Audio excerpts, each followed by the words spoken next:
श्री शिवाय नमस्तु भयम। दोस्तों, 2 अप्रैल 2025 बुधवार नवरात्रि पंचमी तिथि के दिन करें एक दीपक वाला उपाय। माता दुर्गा के आशीर्वाद से जीवन के हर कष्टों से तुरंत मिल जाएगी। आपको मुक्ति आपके जीवन में होगी, धन की वर्षा और दोस्तों खुशियों से भर जाएगा। आपका घर बन जाओगे आप करोड़पति। क्योंकि दोस्तों, इस बार बुधवार नवरात्रि पंचमी तिथि के दिन बहुत सारे शुभ योगों का निर्माण हो रहा है, जो कि कई दिन बाद आया है। इसीलिए दोस्तों, इस दिन का महत्व बहुत ही ज्यादा बड़ा होता है और इस दिन आप लोगों को यह एक दीपक वाला उपाय जरूर करना चाहिए, जो कि पंडित जी ने अपनी अभी की ही कथा में यहां पर बताया हुआ है। तो दोस्तों, इस उपाय को आपको कैसे करना है, कब करना है, कहां पर करना है और उपाय को करते समय आपको किन किन बातों का ध्यान रखना है, यह सारी जानकारी हम आपको इस वीडियो में देंगे। तो चलिए दोस्तों, वीडियो में आगे बढ़ते हैं। देखिए, यह दिन खास होता है, इतना महत्वपूर्ण होता है। देखा गया है कभी कभी बड़े बड़े पूजा पाठ अनुष्ठान से जो मनोकामना पूर्ण नहीं होती है, वह आज 2 अप्रैल 2025 बुधवार नवरात्रि पंचमी तिथि के दिन एक छोटे से उपाय करने से ही आपकी सभी मनोकामना पूर्ण हो जाती है। और बहुत सारे लोगों ने इस उपाय को किया भी है और उनको इस उपाय को करने का फल भी जरूर मिला है। अगर आप लोग भी इस उपाय को आज 2 अप्रैल 2025 बुधवार नवरात्रि पंचमी तिथि के दिन करना चाहते हैं, तो आप इस उपाय अच्छे से समझ लेना, सुन लेना, उसके बाद करना। आपको इस उपाय का फल जरूर मिलेगा।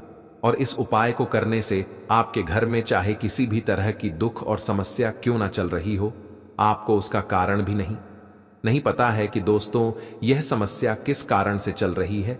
उसका कुछ भी कारण हो सकता है, जैसे पितृदोष हो सकता है या किसी भी तरह का मंगल दोष भी हो सकता है, और भी बहुत तरह के दोष होते हैं, कुछ भी हो सकता है। पर आपको इस उपाय को करने के लिए अपने दोष को पता लगाने की भी जरूरत नहीं है। 2 अप्रैल 2025 बुधवार नवरात्रि पंचमी तिथि के दिन इस एक दीपक वाला उपाय को आप लोगों को कर लेना है। दोस्तों, अब हम समझते हैं इस वाले उपाय को हमें करना किस समय है। तो सबसे पहली बात दोस्तों, हम समझते हैं कि यह एक दीपक वाला उपाय करना किसको है। तो देखिए, यहां पर सीधी सी बात है कि यह एक दीपक वाला उपाय जो उपाय है, यह किस लिए किया जा रहा है। यह मनोकामना को पूर्ण करने के लिए किया जा रहा है, या आपके जीवन में जो दुख और परेशानियां हैं उनको दूर करने के लिए किया जा रहा है, या आपका कोई बड़ा काम है जो कि नहीं हो पा रहा है, आप उसके लिए इस उपाय को कर सकते हो।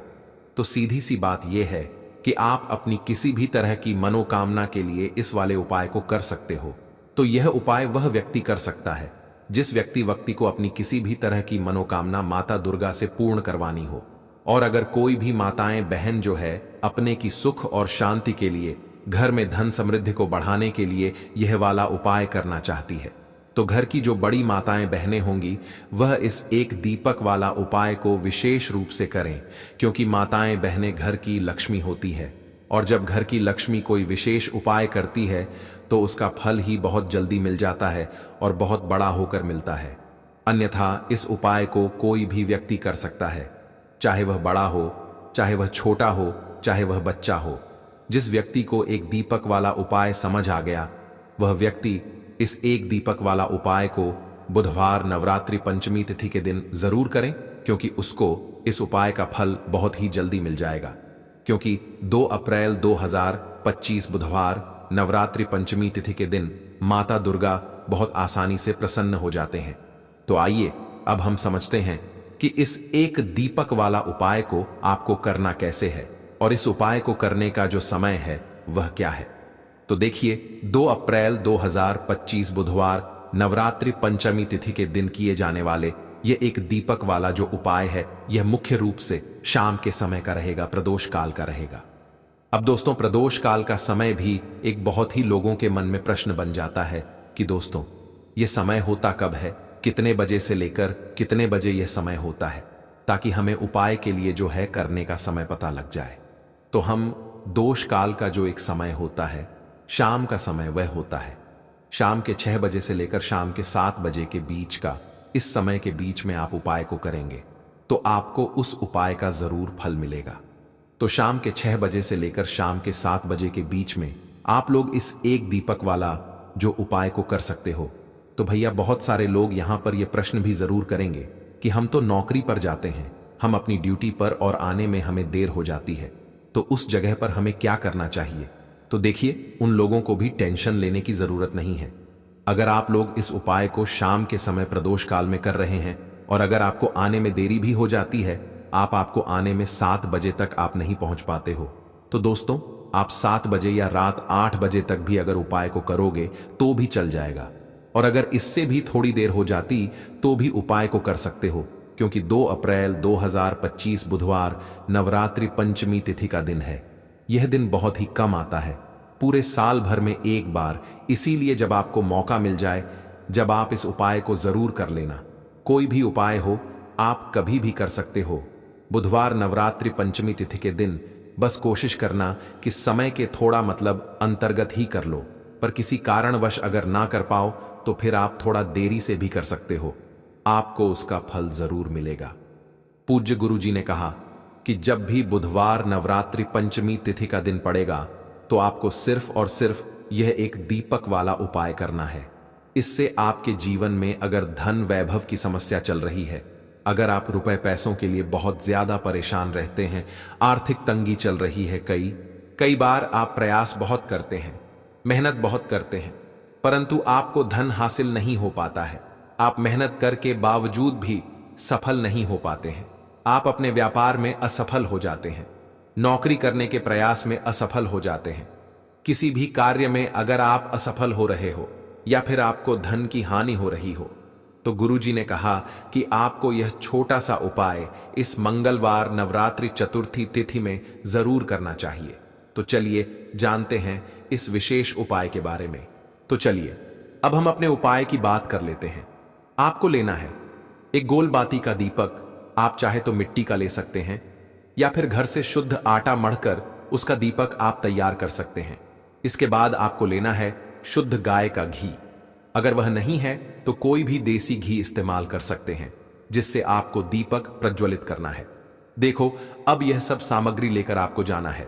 प्रदोष काल में आपके घर पर तुलसी जी के घेरे के पास में देखो, यह उपाय तो आपको अवश्य करना है। देखो, वहां पहुंचकर सबसे पहले वह दीपक आपको प्रज्वलित कर देना है और ओम नमो भगवते वासुदेवाय नमः का 11 बार जाप करना है।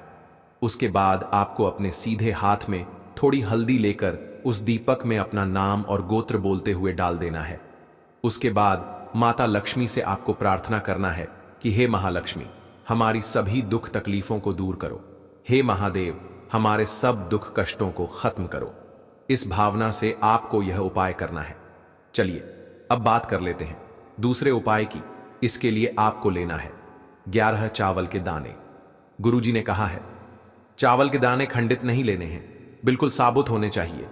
उसके साथ में आपको लेना है एक बेलपत्र। बेलपत्र का भी एक नियम है, अगर आपके पास बेलपत्र नहीं है तो आप शिवलिंग से उठाकर उसको पुनः शुद्ध जल से धोकर इस्तेमाल कर सकते हैं। इस प्रकार आपको बेलपत्र लेना है।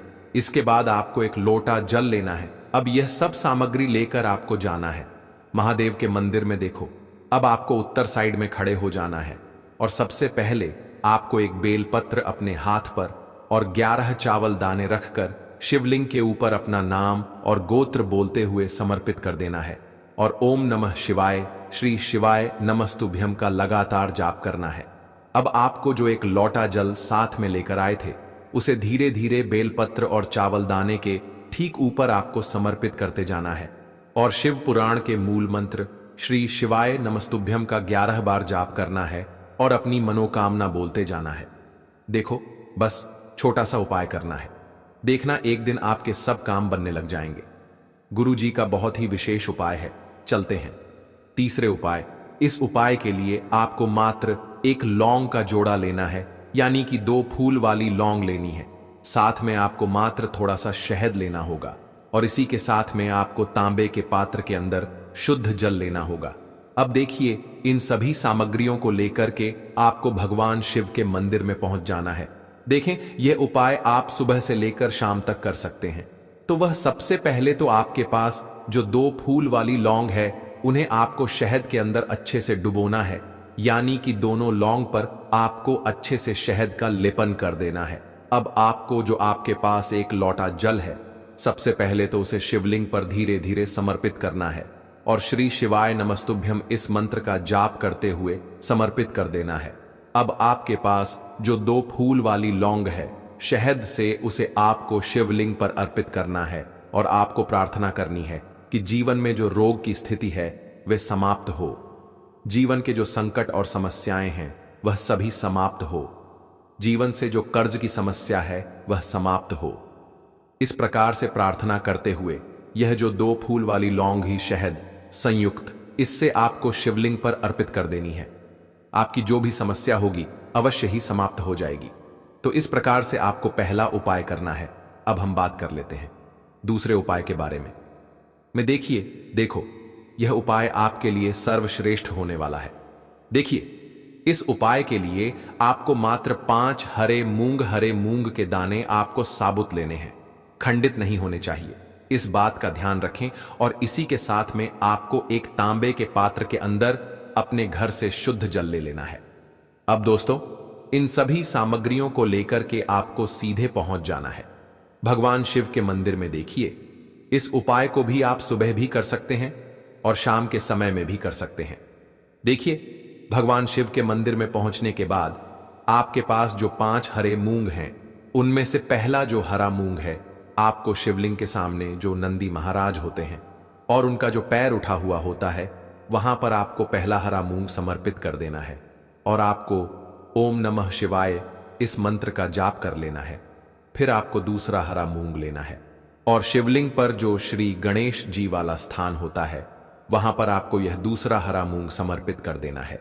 यानी कि शिवलिंग के सीधे तरफ आपको यह दूसरा हरा मूंग समर्पित करना है और फिर आपको ओम नमः शिवाय या फिर श्री गणेशाय नमः इस मंत्र का जाप कर लेना है। तीसरा, हरा मूंग का दान आपको भगवान शिव की सबसे प्रिय पुत्री माता अशोक सुंदरी वाले स्थान पर समर्पित करना होगा। शिवलिंग की जो जलाधारी होती है, जहां से जल बह करके आता है, उसी जलाधारी के बीच में जो कहीं कहीं उठी हुई लाइन होती है सांप की आकृति के रूप में, वहीं पर आपको तीसरा हरा मूंग समर्पित करना है और फिर आपको ओम नमः शिवाय इस मंत्र का जाप कर लेना है। अब दोस्तों, चौथा जो हरा मूंग है, उसे आपको भगवान कार्तिकेय जी का जो स्थान होता है शिवलिंग पर, वहां पर आपको यह चौथा हरा मूंग का दाना समर्पित कर देना है और आपको ओम नमः शिवाय इस मंत्र का जाप कर लेना है।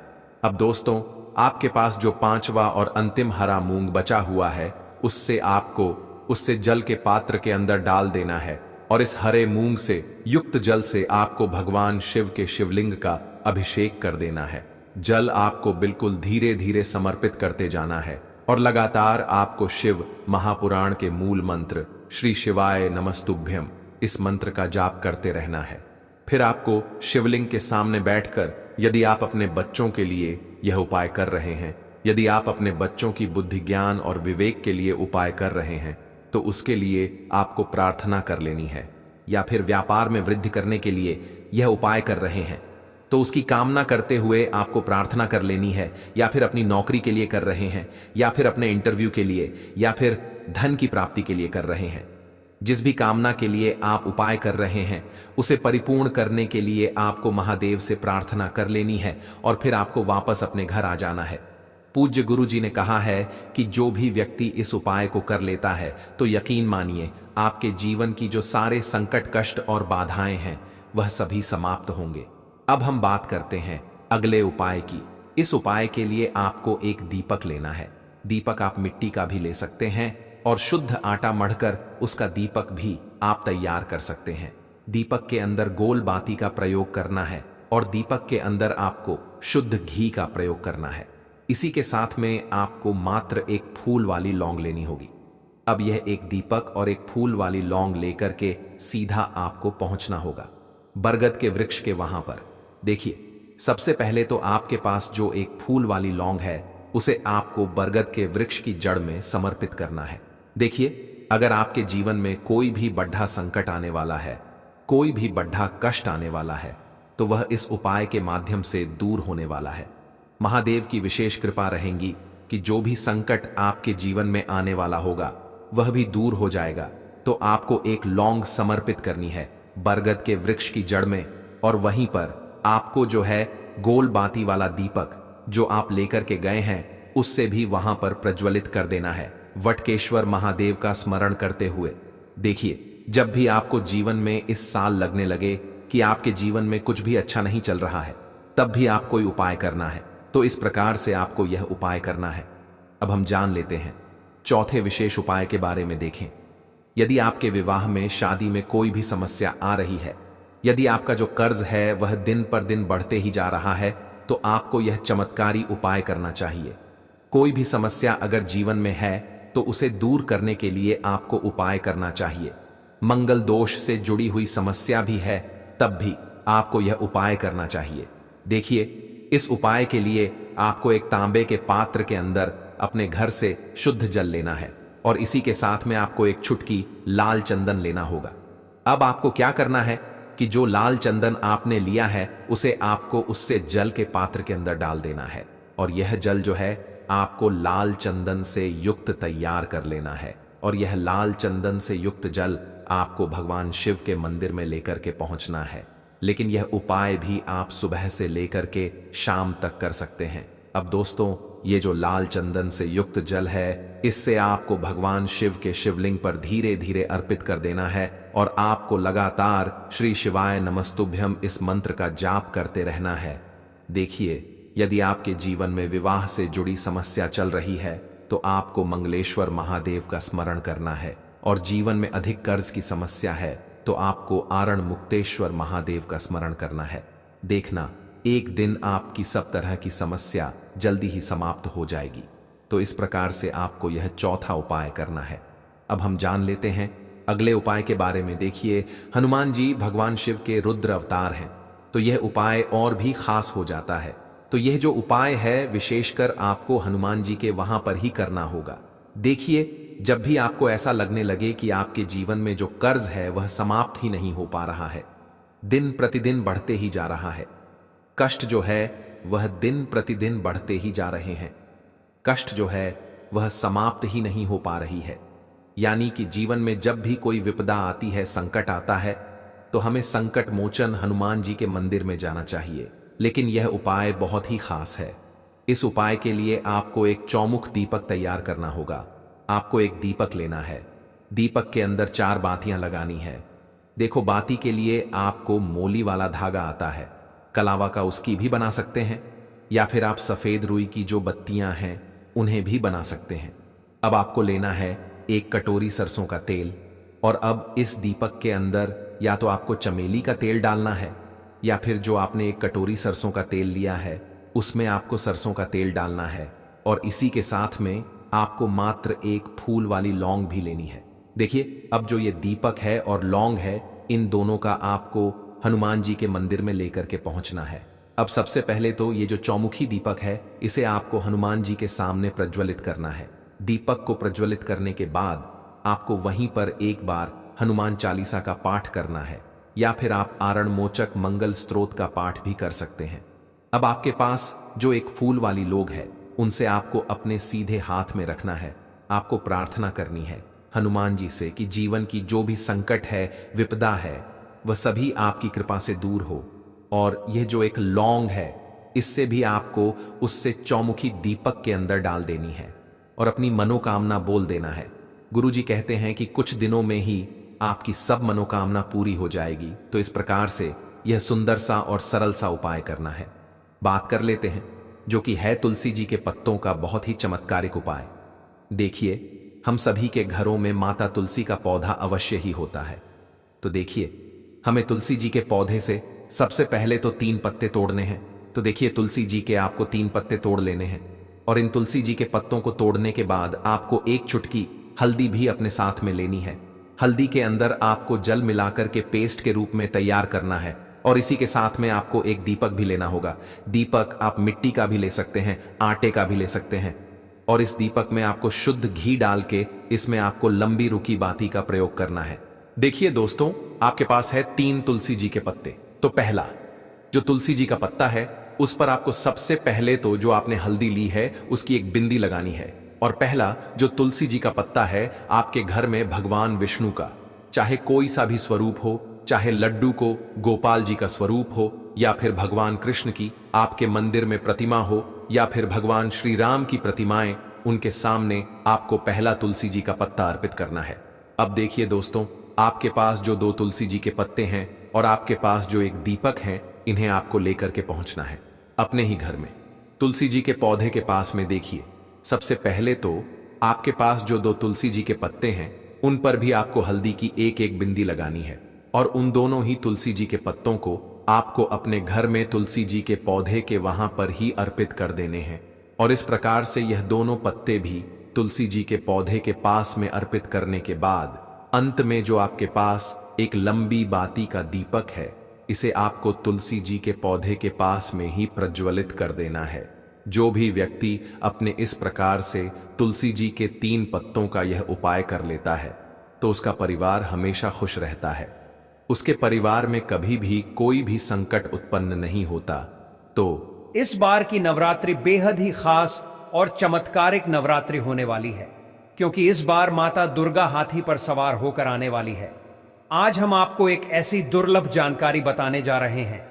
इस नवरात्रि अगर आप धनिया का यह एक उपाय कर लेते हैं, तो माता रानी स्वयं आपके घर दौड़ी चली आएंगी और आपके घर में अन्न और धन के भंडार हमेशा भरे रहेंगे। अगर आप चैत्र नवरात्रि के पावन दिनों में कुछ खास उपाय अपना लेते हैं, तो आपकी गरीबी हमेशा के लिए खत्म हो सकती है और धन संपत्ति की कोई कमी नहीं रहेगी। आज हम आपको कुछ ऐसे महत्वपूर्ण कार्य बताने जा रहे हैं, जिन्हें अगर आपने नवरात्रि के दौरान कर लिया तो इसका जबरदस्त लाभ मिलेगा। इस बार माता दुर्गा पालकी पर सवार होकर भूलोक में पधारी हैं, जो कि बहुत ही शुभ और कल्याणकारी संकेत माना जाता है। हमारे सनातन शास्त्रों में इसका विशेष महत्व बताया गया है। मान्यता है कि जब माता दुर्गा पालकी पर आती हैं, तो यह उनके भक्तों के लिए सुख, शांति और समृद्धि लेकर आती हैं। भक्तों को इस दौरान भक्ति का पूरा लाभ मिलता है, आत्मा को शांति मिलती है और मां दुर्गा का भरपूर आशीर्वाद प्राप्त होता है। अब सवाल यह उठता है कि नवरात्रि में की गई पूजा की सामग्री का क्या किया जाए। कई लोग जाने अनजाने में पूजा के बाद बची हुई चीजों को गलत तरीके से बहा देते हैं या फेंक देते हैं, जिससे उन्हें परेशानियों का सामना करना पड़ सकता है। इसलिए यह जानना जरूरी है कि अखंड दीपक की बाती, बचा हुआ तेल, जौ, चावल और अन्य पूजन सामग्री को सही तरीके से कैसे उपयोग में लाया जाए। अगर आप नवरात्रि में अखंड ज्योति जलाते हैं, तो उसकी बाती को बाद में किसी पवित्र स्थान में रखें या किसी तुलसी के पौधे के पास डालें। जो तेल बच जाए उसे घर के मुख्य दरवाजे पर लगा सकते हैं, जिससे नकारात्मक ऊर्जा दूर होगी।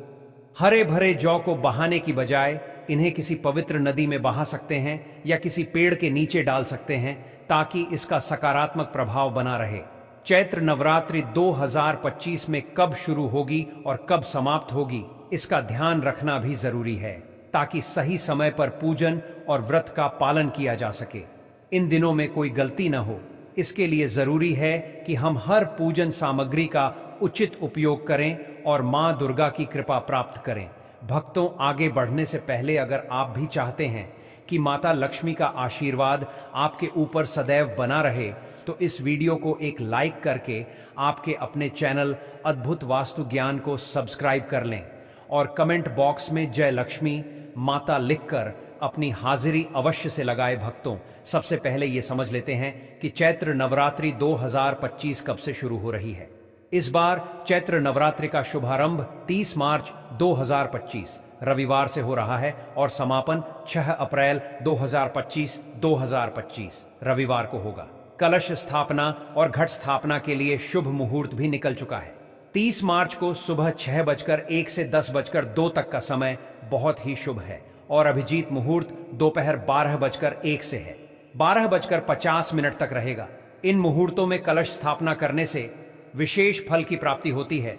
इस बार चैत्र नवरात्रि में सर्वार्थ सिद्ध योग और रवि योग जैसे शुभ संयोग भी बन रहे हैं, जो पूजा पाठ और हर शुभ कार्य के लिए बहुत ही लाभकारी माने जाते हैं। इसके अलावा इसी दिन से हिंदू नववर्ष की शुरुआत भी होती है, जिससे इस पर्व का महत्व और भी बढ़ जाता है। इसी दौरान कन्या पूजन भी किया जाएगा। जो माता रानी की विशेष कृपा पाने का सबसे बड़ा अवसर होता है। लेकिन भक्तों, नवरात्रि में कई लोग एक बहुत बड़ी गलती कर बैठते हैं। 9 दिनों तक मां दुर्गा की पूरी श्रद्धा और भक्ति के साथ पूजा तो करते हैं, लेकिन पूजा के बाद बची हुई सामग्री का सही उपयोग नहीं करते, जैसे कि चावल, श्रृंगार का सामान, जोत की जली हुई बत्तियां, देवी का सिक्का। इन सबको अक्सर लोग जाकर नदी में बहा देते हैं या कहीं भी रख देते हैं, और यही सबसे बड़ी भूल होती है। आप सोचिए, मां दुर्गा खुद अपने भक्तों को प्रसाद देकर जाती हैं, आशीर्वाद देकर जाती हैं, लेकिन अगर हम उस प्रसाद का सही उपयोग न करें तो फिर हमें उसका पूरा लाभ कैसे मिलेगा। ये ठीक वैसा ही है जैसे अगर आपके पास कुआं हो, लेकिन आप उसमें से पानी न निकालें तो आपकी प्यास कैसे बुझेगी। ठीक इसी तरह जब मां दुर्गा आपको प्रसाद के रूप में आशीर्वाद देकर जाती है और आप उसका सही इस्तेमाल नहीं करते तो उसका फल नहीं मिल पाता। इसलिए भक्तों, नवरात्रि के बाद इस प्रसाद का सही तरीके से उपयोग करना बेहद जरूरी है। अगर सही तरीका अपनाया जाए तो जीवन में चल रही परेशानियां, गरीबी, रोग दोष और तकलीफें खत्म हो सकती हैं। हर प्रकार की मनोकामना पूरी हो सकती है। अब आगे हम आपको बताएंगे कि नवरात्रि की पूजा सामग्री का सही उपयोग कैसे करना चाहिए, ताकि मां दुर्गा की कृपा हमेशा बनी रहे और जीवन में सुख समृद्धि बनी रहे। चैत्र नवरात्रों के समय में आप कौन सी गलती करते हैं जिससे आप निधन रह जाते हैं? तो देखिए, ऐसा कहा गया है कि अधिकतर लोग जो चावल होते हैं। भक्तों, वीडियो में आगे बढ़ने से पहले आपसे हम निवेदन करते हैं कि वीडियो को ध्यान से सुनेगा और ध्यान से देखिएगा, ताकि आप चैत्र नवरात्रि का पूरा लाभ उठा सके और यह जानकारी आगे जाकर आपको और भी उपयोगी हो सके। भक्तों, पूजा पाठ करने के बाद जो बचे हुए चावल होते हैं, दुर्गा मां को जो हम चढ़ते हैं, वही चावल की हम बात कर रहे हैं, ना कि ढेर सारे चावल रहते हैं उनकी जो दुर्गा मां को हम क्षमा याचना करने के दौरान जो चावल चढ़ाते हैं, पुष्प चढ़ाते हैं, सिक्के चढ़ाते हैं, वह सब नदी में बहा देते हैं। वहां अपने 9 दिनों तक दुर्गा मां की पूजा की। दुर्गा मां ने आपको प्रसाद स्वरूप चावल दिए, पुष्प दिए, सिक्के दिए, उसे आप नदी में बहा देते हैं। भक्तों, यही सबसे बड़ी मूर्खता है। 9 दिन का फल आपने क्या किया? सीधे नदी में जाकर के बहा दिया। ऐसा नहीं करना चाहिए। जो चावल होते हैं, भक्तों, पिछली वाली वीडियो में भी हम आप लोगों को चैत्र नवरात्रि की जानकारी उसमें भी बताया है। जो चैत्र नवरात्रि में जो बचे हुए दुर्गा मां के चावल होते हैं, खड़े हुए चावल होते हैं, इन चावलों को आप अपने भंडार में रखें। अन्य भंडार का मतलब जैसे कि आप अपने घर में जो चावल पका करके कहते हैं, उसमें डाल दीजिए, कुछ ढ स्थान पर रख दीजिए। अब इसके फायदा सुन लीजिए। और जो पुष्प रहते हैं, आप इस धूप में सुख करके रखें, अपने पर्स में रखें। जो सिक्के होते हैं, इसे भी धन पेटी अर्श में रखना चाहिए। अब इसके फायदे सुन लीजिए। जो चावल होते हैं, दुर्गा माता को चढ़े हुए भक्तों से सिद्ध होते हैं। दुर्गा मां को चढ़े होने के कारण चैत्र नवरात्रि में दुर्गा माता साक्षात विराजित रहती है। तो यह जो चावल होते हैं, जागृत अवस्था में हो जाते हैं। यदि भक्तों आप इस प्रकार के चावल को आप कहते हैं, तो आपके शरीर में भक्तों आपको चावल एक साथ नहीं खाने हैं। आपके घर पर कभी भी चावल बनाएं तो उसे चावल में 1 या 2 चावल के दाने मिला देने हैं।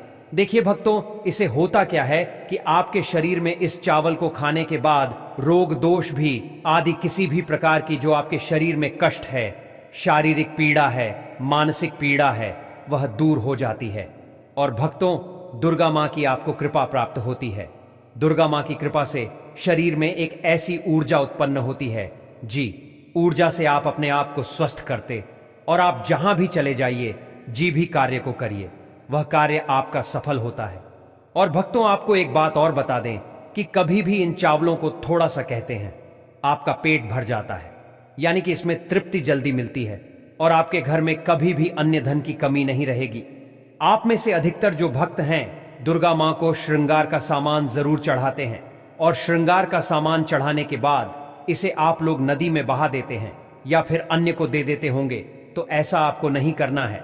जो श्रृंगार का सामान आप चढ़ाते हैं दुर्गा मां के लिए, 9 दिन के बाद इस श्रृंगार के सामान को आपके घर की जो शादीशुदा महिलाएं हैं उन्हें देना चाहिए। इससे क्या फायदा होता है? इससे अखंड सौभाग्य की प्राप्ति होती है। जब तक वह माता बहनें श्रृंगार करेगी, जो भी दुर्गा मां को चढ़ा हुआ आपने दिया, श्रृंगार करेंगे तब तक। अगर साक्षात स्वयं का भी उनके पास यमराज आ जाए उनके पति को ले जाने के लिए, मृत्यु के घाट के लिए, तो उनके बाल भी बांका नहीं कर पाएगा। इससे उसे महिला को अखंड सौभाग्यवती की प्राप्ति होती है। महिलाएं घर की साक्षात लक्ष्मी होती। इसीलिए भक्तों ध्यान रखें कि जो बचा हुआ दुर्गा मां को चढ़ाया गया श्रृंगार का सामान है, माता बहनों को देना चाहिए। चैत्र नवरात्रि में धनिया के दाने का चमत्कारी उपाय माता दुर्गा की कृपा से पाएं। धन और समृद्धि। चैत्र नवरात्रि का पावन समय माता दुर्गा की भक्ति और उनके आशीर्वाद को प्राप्त करने के लिए सबसे उत्तम माना जाता है।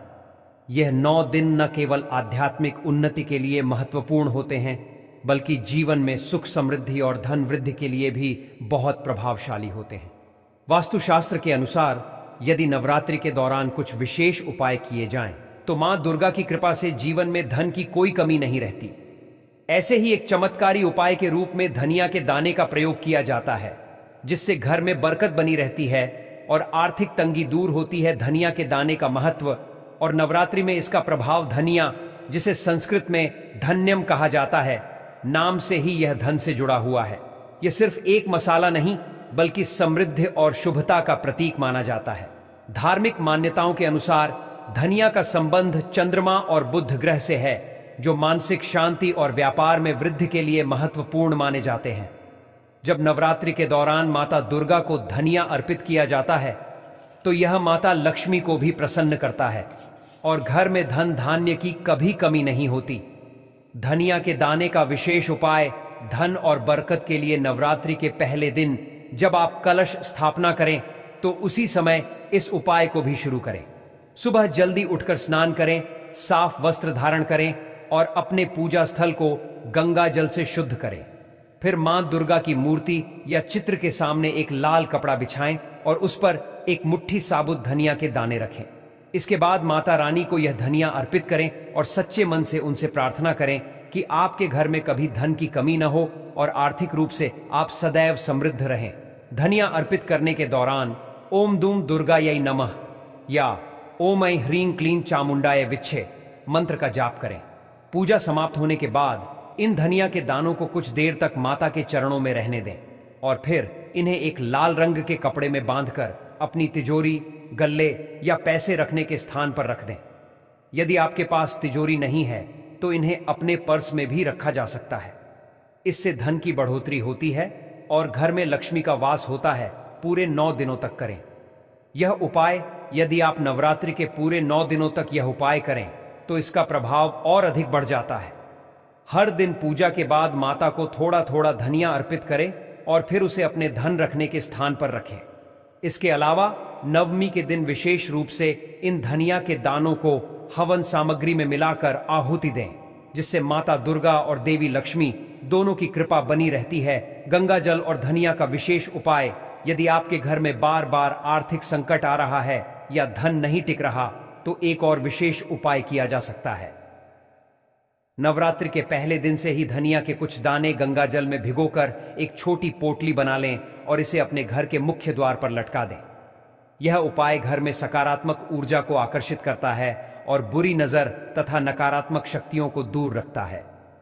यह व्यापार में सफलता पाने के लिए भी बहुत प्रभावी माना जाता है। धनिया के दाने से दीपक जलाने का उपाय। नवरात्रि में एक और बहुत ही सरल लेकिन असरदार उपाय किया जा सकता है।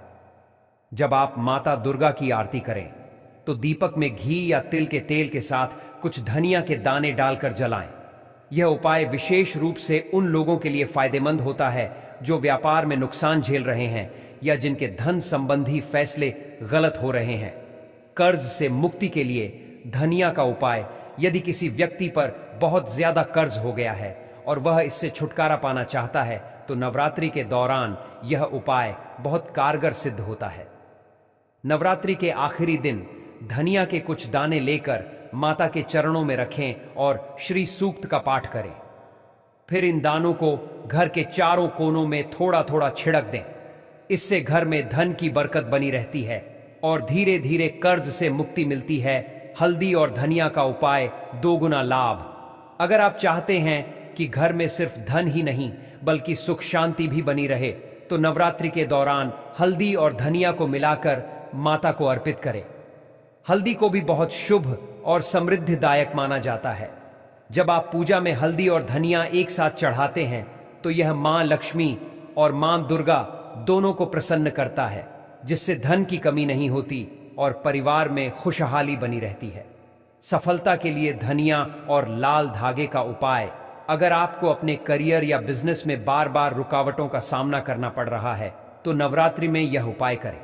पूजा के बाद धनिया के कुछ दानों को लाल धागे में बांधकर अपने दाहिने हाथ में धारण करें या इसे अपनी जेब में रखें। यह उपाय बाधाओं को दूर करता है और आपको सफलता के मार्ग पर आगे बढ़ने में मदद करता है। नवरात्रि में इन बातों का रखें ध्यान। धनिया का यह उपाय तभी प्रभावी होगा जब इसे पूरी श्रद्धा और विश्वास के साथ किया जाए। साथ ही नवरात्रि के दौरान सात्विक भोजन करें, झूठ न बोलें और नकारात्मक विचारों से बचें। जितना अधिक आप अपने मन को शुद्ध और शांत रखेंगे, उतना ही अधिक आपको इस उपाय का लाभ मिलेगा। माता दुर्गा की कृपा से जीवन में सुख, शांति और धन की प्राप्ति। नवरात्रि का यह उपाय सिर्फ धन प्राप्ति के लिए ही नहीं, बल्कि माता रानी की कृपा पाने के लिए भी किया जाता है। जब माता दुर्गा प्रसन्न होती हैं, तो वे न केवल धन संपत्ति देती हैं, बल्कि जीवन के हर क्षेत्र में सफलता दिलाती है। इसलिए इस उपाय को पूरे विश्वास और आस्था के साथ करें और माता रानी का आशीर्वाद प्राप्त करें। अगर यह उपाय पूरी श्रद्धा और सही विधि से किया जाए तो माता दुर्गा और देवी लक्ष्मी दोनों की कृपा प्राप्त होती है, जिससे जीवन में धन, सुख और समृद्धि का वास होता है। इस नवरात्रि धनिया के इस चमत्कारी उपाय को अपनाकर आप भी अपने जीवन में धन, बरकत और खुशहाली ला सकते हैं। भक्तों, जो दीपक का बचा हुआ तेल होता है, इसे क्या करते हैं? नदी में विसर्जित कर देते हैं। सबसे बड़ी यही गलती है। जो दीपक का बच्चा तेल होता है, वह नवरात्रि में जो दीपक आप लोग जलते हैं, तो क्या होता है, 9 दिन तक जाट जलने के कारण दीपक में जो तेल बचा हुआ होता है जागृत अवस्था में होता है। और भक्तों, जागृत चीज ही अपना पूर्ण से प्रभाव दिखाई है। आपने देखा होगा, सभी मूर्तियों की पूजा नहीं होती। जब कुम्हार मूर्ति बनाता है या फिर पत्थर वाले जो कारीगर मूर्ति बनाते हैं, तो उसे मूर्ति की पूजा नहीं होती। इस मूर्ति की पूजा होती है जिसकी प्राण प्रतिष्ठा हो। तो भक्तों, खाने का मतलब है कि दीपक का जो बचा हुआ तेल होता है, जो जलने के कारण जागृत अवस्था में हो जाता है। तो अगर आपके हाथ पैरों में दर्द होता है, किसी ने आपके ऊपर काला जादू कर दिया, आपको शंका हो रही है, तो मैं आप क्या करें? जो दीपक का बचा हुआ तेल होता है, आप अपने सिर में लगाइए, अपने शरीर में जहां दर्द होता है उन हिस्सों पर लगाइए। तो आप अपने जो शरीर के आपके 7 हिस्सों में लगाना होता है। तो शरीर पर कैसा भी तंत्र विकार लगा है, किसी ने काला जादू, भयंकर काला जादू कर दिया हो, तो यह दुर्गा मां की साक्षात कृपा होती है। तत्काल देखना, 2 मिनट में आराम मिलेगा। आज हमें हमारे गुरु के द्वारा इस वजह से प्रेरणा मिली कि यह जानकारी समाज में बताई जाए। इस जानकारी से आपका भला होगा। अब जो आपको किसी तांत्रिक या ऊंचा के पास जाने की आवश्यकता नहीं पड़ेगी। अगर आपको लगाने की आवश्यकता नहीं है, आपको 1 साल के लिए दीपक का बचा हुआ तेल बचाकर रखें। फिट होता है, सर दर्द वाले हिस्से पर लगा सकते हैं। अगर उन वर्ष कभी कभी ग्रह नक्षत्र की पीड़ा के कारण सिर दर्द हो तो वह सिर दर्द होना बंद हो जाता है। यानी कि जितनी भी ग्रह है, राहु है, केतु है, दुष्ट शक्तियों के द्वारा आपको सताया जा रहा है। 7 हिस्से में बस लगाना होता है। शरीर के 7 हिस्सों में लगा लीजिए। सर पर, हाथ, कोहनी या फिर आप अपने दिल के स्थान पर लगा सकते हैं, कंठ में लगा सकते हैं। इस प्रकार से आपके साथ हसन का चुनाव करना होता है। तो कैसी भी आपके जीवन में परेशानी हो, शरीर में शारीरिक पीड़ा हो, सारी पीड़ा दूर हो जाती है। भक्तों, नवरात्रि में अगरबत्ती आप जलते हैं या फिर आप गोबर के उपले लाते हैं या फिर आप दुर्गा मां के लिए जो भी चीजों को जलाते हैं, तो भक्तों, भस्म का क्या करना चाहिए? जलाने के बाद जो अंतिम चीज होती है, वहां चीज भस्म होती है। भस्म का क्या करना चाहिए? तो भक्तों, हम आपको बता देते हैं कि इस भस्म को पूरे साल के लिए, 1 साल के लिए इस प्रकार की भस्म को बैटर करके रखना चाहिए। जो अगरबत्ती की भस्म है या फिर कहां जाए, गोबर के उपले की भस्म रखी है, क्योंकि दुर्गा मां को हम जो कच्ची धूप जलते हैं उसकी भस्म भी काफी सारी हो जाती है। क्या इसमें नदी में बहा देना चाहिए? अगर ज्यादा है तो नदी में बना दीजिए। बाकी काम से कम आपको 1 साल के लिए आपको यह भस्म अपने पास में जरूर रखनी चाहिए। भक्तों, जो भस्म होती है इसका क्या करना चाहिए। अगरबत्ती की जो भस्म होती है इसे पूरे 1 साल के लिए आपको बचाकर रखना होता है और